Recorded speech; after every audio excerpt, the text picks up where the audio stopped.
You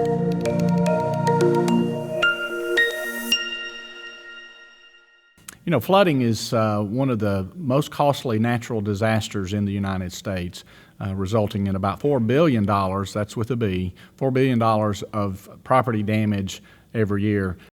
Welcome to Insider, the official podcast for the city of Murfreesboro. I'm Mike Browning. Our topic, flooding, flood maps, and flood insurance. And our guest is Sam Huddleston, the Executive Director of the city's Development Services Division and City Floodplain Administrator. Director Huddleston, thanks for joining us. Good morning, Mike. Thanks for having me on today. And we appreciate the opportunity to use this forum to reach out to our citizens and let them know about our floodplain management program. And I should say you're also an environmental engineer? That's correct. Joined the city in 1999 primarily as an environmental engineer, and then got involved in development and land development review, floodplain management, drainage, and that led to my appointment in 2015 as the floodplain administrator. And you've served in that role since, I think, 2015. Can you describe the approach that you take here at the city to floodplain administration? You know, flooding is one of the most costly natural disasters in the United States, resulting in about $4 billion, that's with a B, $4 billion of property damage every year. Also, flooding is one of the highest losses of life due to natural disaster in our country. And so many decades ago, our country recognized the risk of flooding. They saw towns and communities who were completely devastated due to flooding events, their economic vitality wiped out, their economic resilience destroyed, and as a result of that, in the mid-1970s, they developed the National Flood Insurance Program. That program relies really on three elements: the technical and regulatory programs provided by Fema, the insurance programs and products provided by commercial insurance providers, and then the local regulations and floodplain management ordinances at the local level. We adopted then local regulations to supplement that, and then now are required to review development and land use for their potential hazards and potential risk for flooding. This all sounds very technical, as it probably should be, because engineers have to work through how flooding occurs, how to redirect water to certain areas, and so that requires engineering. The average customer or citizen out there is mainly concerned about protecting their home. That's correct, and so we use a variety of flood management products to help us identify those risks. And some of the risks are obvious, like creeks or streams. So if you live along the West Fork of the Stones River, Overall Creek, Sinking Creek, you might be intimately aware of the flood risks there. But we also try to manage the other local floodplain situations that may not be as obvious, like flooding sinkholes or local drainage systems. From the customer's standpoint, what is the purpose of the FEMA flood map? The FEMA flood map is really a flood insurance rate map. It's used to identify areas that are known or anticipated to be of high risk of flooding. And the flood insurance program is at its basis an insurance program.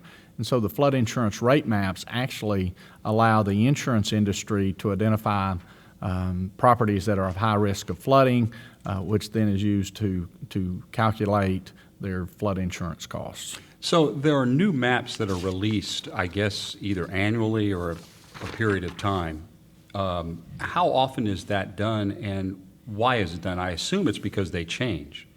Well, FEMA, the state of Tennessee, and the city of Murfreesboro, we have a desire to maintain maps that represent the flood risks in our community, and we work to revise almost on an ongoing basis flood maps in our area. A community-wide or a basin-wide revision like we're under today for the Stones River watershed, those really only occur every 10 to 15 years, and it's because of the cost and the level of effort to review and revise those maps. There are subtle changes from time to time in the floodplain, but the biggest reason that we review and revise those maps is because of better information. We have better information on the landform. We have better information on the risks of flooding, and we can put those together and turn them into a product that can help our community and our property owners identify those areas of high flood risk.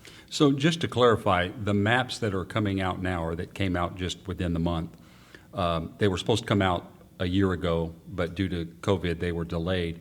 That new map, or those new maps that FEMA puts out, really, this has been 10 years since they put out these, or how many years ago did they put out other maps? Yeah, so in February of 2020, FEMA released the preliminary maps that are subject of the discussion today. Prior to that, the city's last community-wide revision was in January of 2007. And so that 13-year or so period in there has elapsed since we've updated our flood maps. And the current preliminary maps also do not fully cover the community. There were maps that were identified that needed revision, and that was a limited area of the city of Murfreesboro and also of Rutherford County. So if you live near a stream or a creek or a river, these maps are coming out, you're obviously going to be more concerned than maybe someone who doesn't live near those. How do the folks that might be concerned, how do they get access to the maps? Sure. We have several thousand land parcels, lots, tracts of land that we know are in the floodplain inside the city of Murfreesboro. Some of the work we were able to do with FEMA, we identified at least 200 of those properties that we believe their floodplain status will change. Some of the properties will be added to the floodplain, some will be taken out. And for those homeowners, especially the homeowners or property owners where their property status has changed, I think they'd be very interested in finding out about these new flood map products. Certainly, they'd be available to come to the city hall and meet with one of our planning staff. We'll be able to do that. That's at 111 West Vine Street here in Murfreesboro, and the planning department's on the second floor of City Hall. Our planning staff will be well versed in helping someone find their property and also to discuss the potential changes to the floodplain status of their property. The FEMA website, the Map Service Center, which is msc.fema.gov. You can also locate your property by your address, and it'll let you know your current floodplain status. And then the city will be putting up a website, a web page that'll be a supplement where we will have information on these preliminary maps, as well as a search function, and help a property owner identify their current status, and then hopefully to also identify any change in their floodplain status. If the homeowner status changes, in other words, let's say they come into the floodplain map where they weren't before, what does that really mean? Well, so it means that they are recognized now as a property that is a higher risk of flooding. Practically what it means is that there may be situations where a mortgage may require the homeowner to have or purchase flood insurance where perhaps before that was not the case. And so the flood insurance program is available to everyone, but the mortgage companies also look at the flood risk maps and determine through the agreement in the mortgage if a property owner is required to have flood insurance. And if they come off the map, that's good news for them. If they come off the map, then that would indicate that they were at a lower risk of flooding, and in some cases may be able to work with their mortgage company to reduce or eliminate the need for flood insurance. Why does that change? Is it because of some of the technology or the things that the city has instituted to prevent flooding in those areas? It's a variety of things that do that. The one advantage we have with technology today is we have better data. We have better data about the shape and form and elevation of our land surfaces. We have better data to predict and model flood risks, and so with that better data, we're able to predict with more accuracy properties at a risk of flooding. There are also opportunities where property owners and/or the city have made changes to the landform. We've updated a drainage system. We have improved a flooding condition. Perhaps the property owner has raised that property out of the floodplain, and that information can be updated in revised maps. And with that update, then the property can be taken out of the floodplain. Are there plans to notify customers directly? We're able to identify the parcels that are in the floodplain and also those that are impacted with a potential change in their floodplain status. We plan to use that address database to send out notifications, to mail out notifications to the registered address of the owner. Most of those will find their mark, but occasionally we'll get a few of those back. And so we'll use a couple other forms of public notification as well, including press release, CDTV, our website, and then just some hopefully word-of-mouth discussion with neighbors and homeowners and citizens in Murfreesboro. More specifically to some of the waterways in the Murfreesboro area, why do some of these, or in the last 13 years, some things have changed, like Lytle Creek, for example? What happened? The city, several years back, we updated a flood study in a tributary of Lytle Creek, and FEMA took an opportunity then with our data to actually update the Lytle Creek watershed.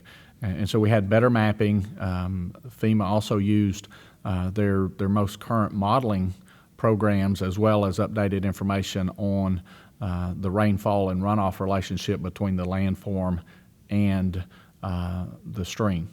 And so they were able to modify their prediction of flood flows and then also the prediction of how that stream reacts to those flood flows. So this is a partnership between two governments, or maybe three. Well, certainly the FEMA is the lead agency nationally through the flood insurance program. FEMA works through the state of Tennessee and the state floodplain administrator, who then works with the local communities, the cities and counties and towns in Tennessee to administer the floodplain program. Some communities are very aggressive in their management of new maps and new information. City of Murfreesboro is one of those. We do take an opportunity to try to get a better floodplain product from time to time, and we work hand in hand with FEMA and the state of Tennessee in providing those updated maps.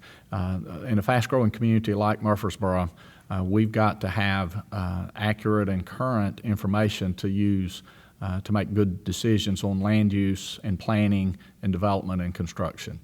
After a homeowner takes a look at the map, either here at City Hall or online through the FEMA website, let's say they have a complaint, what would they do?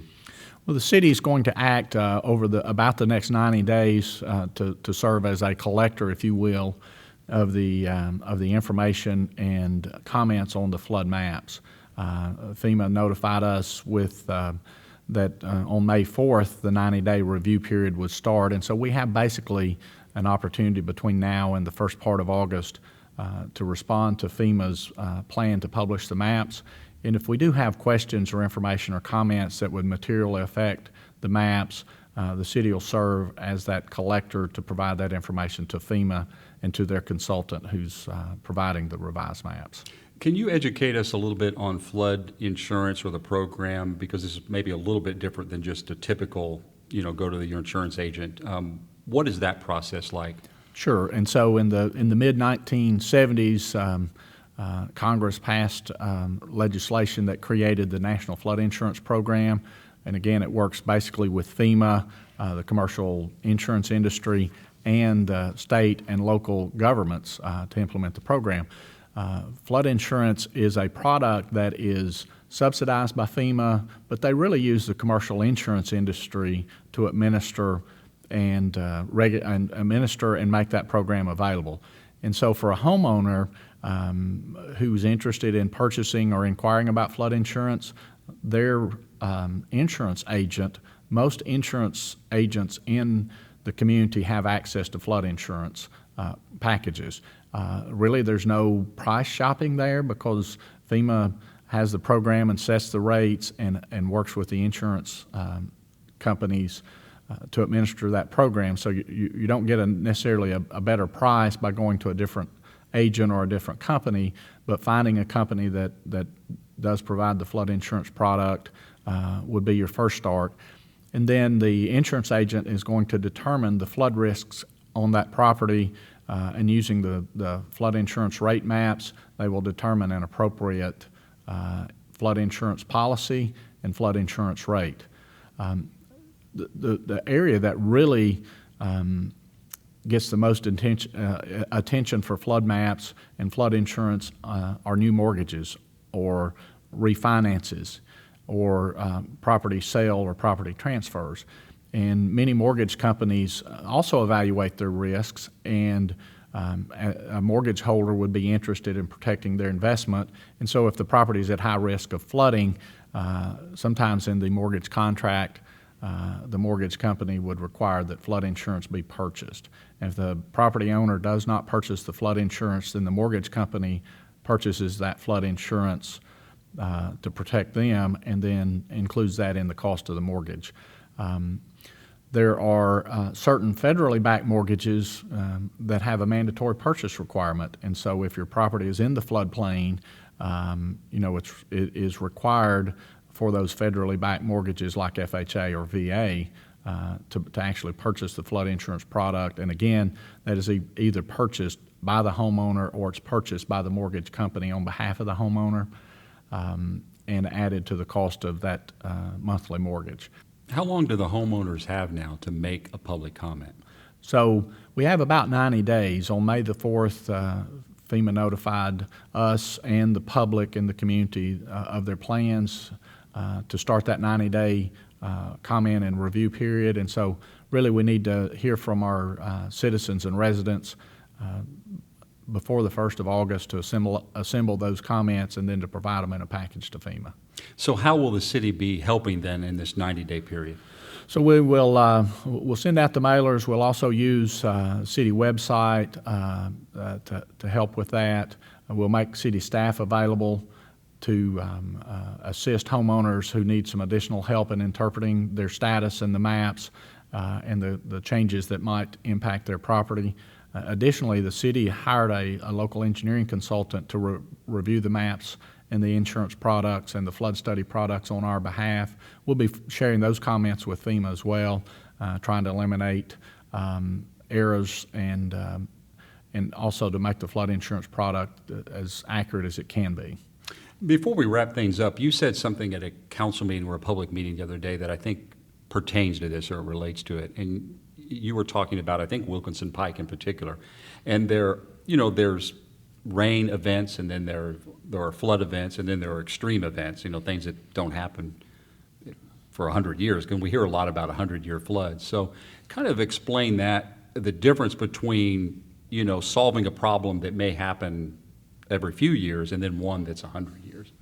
Sure. And so the National Flood Insurance Program, established in the 1970s, used as the basis of their high risk of flooding a flood event that on the average might be expected to have a 1% chance of occurring any given year.